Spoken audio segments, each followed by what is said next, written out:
আব্দুল্লাহ, আব্দুল্লাহ, জি। এটা হইল কিভাবে তোমার? হুম, হয়েছে কিভাবে? জাম গাছ দিয়ে পড়ে গেছে? জাম গাছ কোথায়? তোমাদের বাড়ি ছিল?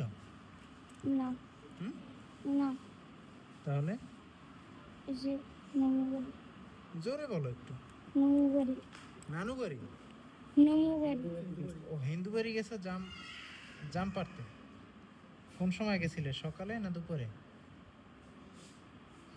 সকালে। সকালে। তারপরে পড়ে গেলা কিভাবে?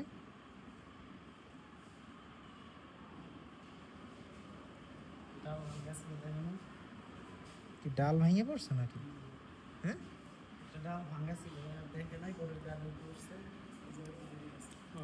ও পড়তে কিছু হইতো না, গাছ থেকে, গাছ তো ছোট, বেশি বড় না। পরে শুধু হাতেটাতে কিছু হয় না, মাথায় আঘাত লাগে? গাছের নিচে একটা খাজুর গাছ ছিল, মানে ভাঙা কাটা আর কি, নিচে সরানো ছিল, ওদের উপরে পড়ছে মাটি। ও আচ্ছা। পরে এই চিকিৎসা নিছেন কোথায়? এখানে নিয়ে আসছিলাম, তবে এখানে বললো যে এখানে হবে না, বলে বরিশালে পাঠাইছে আমাকে।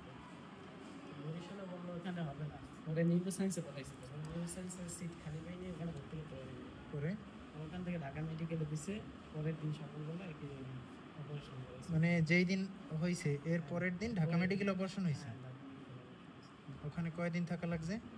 মানে 3 দিন ছিলাম। মানে অপারেশনের পরের দিনই আমাদের রিলিজ দিতেছে। পরে চলে আসছে?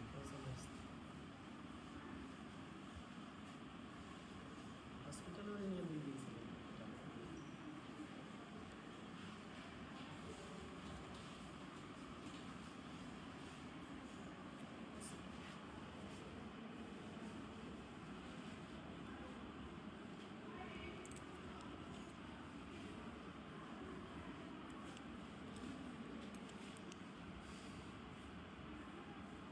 জাম কি প্রথম দিন পারতে গেছো, ওই দিনই কি পড়ে গেছো? ব্যথা পাইছো এই যে কাটলাম? হুম, ব্যথা পাইছো? ব্যথা পাইছো? তোমার এই গলায় কি ভয় পাইছে তো। ভয় পাইছে এই জন্য গলায় তাবিজ দিছে? একে আগে থেকেই না? না, পরে। ঠিক আছে।